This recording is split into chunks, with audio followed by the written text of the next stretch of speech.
欢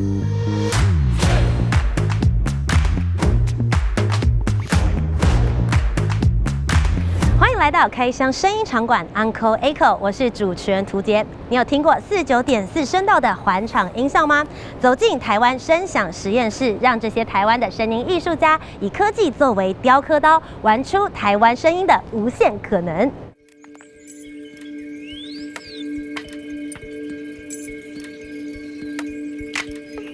今天接下来呢，要来跟大家分享是台湾当代音乐的跨领域可能性。为大家邀请到的就是 C-Lab 台湾声响实验室这边的主任，他以前呢在法国待了好长的一段时间，而这个地方其实也接近了法国的 AirCam， 所以我们就一起来请主任跟我们分享。在大概2017年，那当时我还在巴黎台湾文化中心，台湾也跟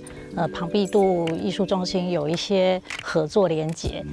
经过好几次的努力呢，在2018年完成了这个 MOU 的签订。台湾动作也非常的快，2019呢，就在我们现在所处之地的空间成立了台湾声响实验室。所以这整个空间是由法方的技术团队来协助我们设计规划的。那这边最主要其实就有2个空间，我们现在在这个地方，你们俗称它大洞。对，我们内部是叫大洞，但是其实正式的名称是立体声场。这边号称49.4声道，它的实体空间是长方形，它成型之后，整个声场是会变成一个球形的。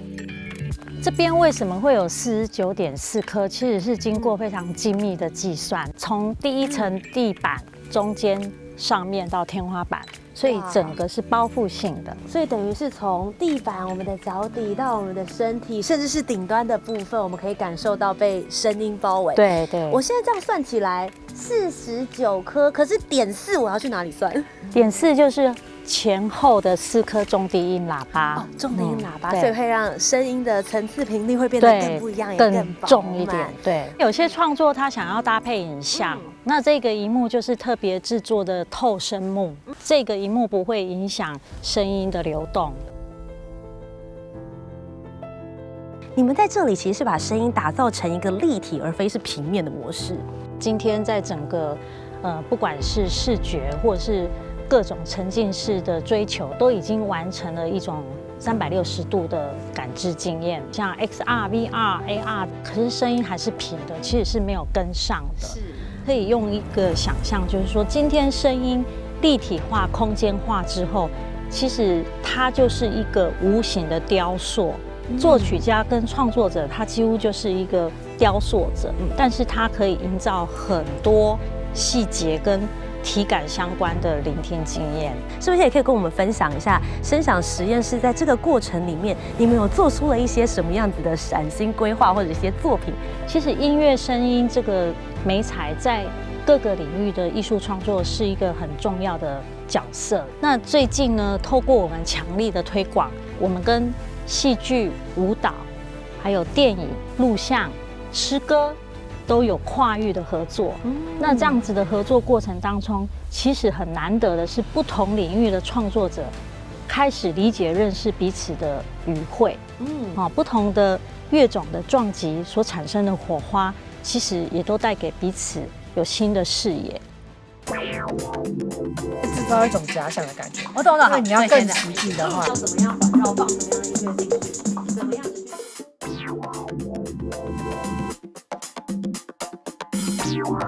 接下来我们就来看看声音的艺术家是怎么在里面进行创作。我们邀请到的是声音设计谢贤德。声音设计其实我们比较多，主要是在协助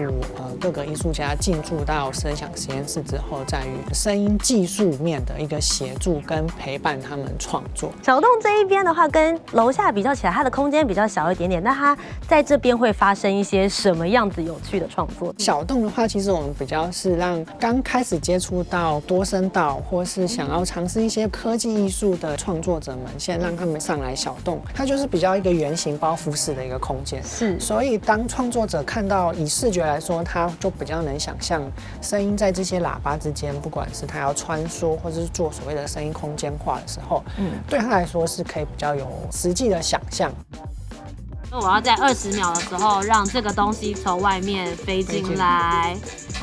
所以我就画好这个路径。对，然后就听到它越来越近了。OK， 其实就是在一个平面，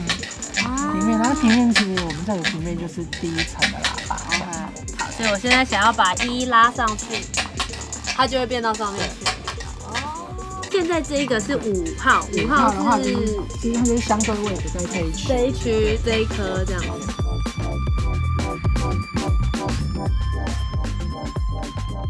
那最后这边问一下，你接下来自己还有些什么想要尝试的创作类型吗？我接下来的想法是，也许可能未来不管是音乐或是表演，它跟结合 AI 之后的一种实验跟创新，我觉得是未来的一个